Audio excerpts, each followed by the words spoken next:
What up, YouTube? Team Moose here. Since the film is about to it's about to turn 10 years old in December, and here is my review for Sofia Coppola's other film, Somewhere, which premiered back in 2010. And in it, it stars Stephen Dorff as his famed bad boy actor named Johnny Marco, who ends up receiving a visit from his young daughter named Cleo, played by Elle Fanning. And the character's not really all that well liked, to be honest. I mean, he's kind of a drug addict, he's, an alcoholic. He's pretty much like a human version of BoJack Horseman. I'll just put it that way. And Stephen Dorff, he probably one of the best performances he's ever given. I mean, I don't even think he got an Oscar nomination for this, but his performance was Oscar caliber right there. And Elle Fanning, she was terrific. I mean, Elle Fanning is about, how old is she? I think 21 or 22.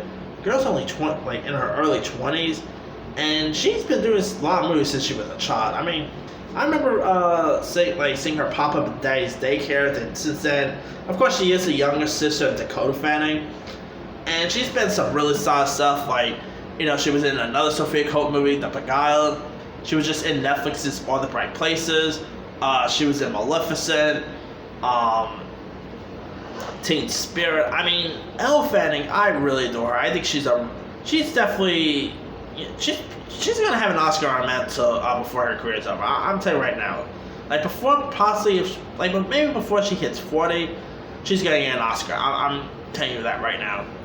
Anyway, and I thought Elle Fanning was remarkable in this film. She really, the father and daughter dynamic chemistry. I'm not a father or anything, so I don't really so I don't really, find the movie relatable or anything, considering I don't have a dad. But I say even if you're not a parent, you'll still really find their father and daughter dynamic chemistry fascinating. I mean, Sofia Coppola, of course, just put out On the Rocks, which is another movie about father and daughter relationship. And I mean, of course, she is the daughter of one of the most iconic film directors of all time, Francis Ford Coppola. So I guess that has something to do with it, about her doing movies about father and daughter relationships.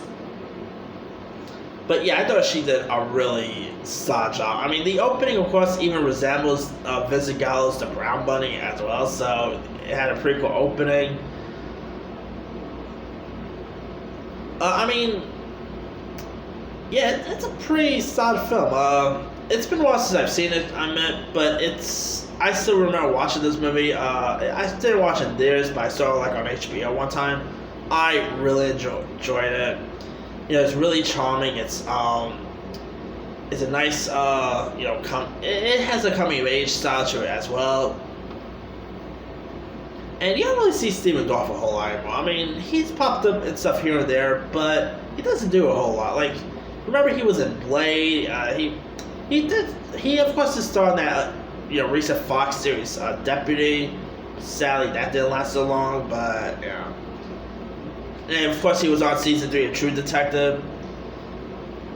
Boy, Stephen Dorff had an interesting career for a time, but sadly his career kind of faded away, really. But anyway, let me leave it to you guys. Have you ever really seen The Beguiled? Have you ever seen Somewhere? I'm gonna do my review of The Beguiled here in a minute. But anyway, have you ever seen Somewhere? If so, what you thought of it? Did you like it? Did you not like it? Have you even heard of the film? Because it's not really a film that gets talked about a whole lot. So, I mean, not a lot of people really even heard of the movie. So, anyway, and for the heck of it, what are some of your favorite Stephen Dorff roles? Are you even a fan of Stephen Dorff and all? Drop comments below. Don't forget to subscribe, hit that bell for more notifications. This is Team Moose signing.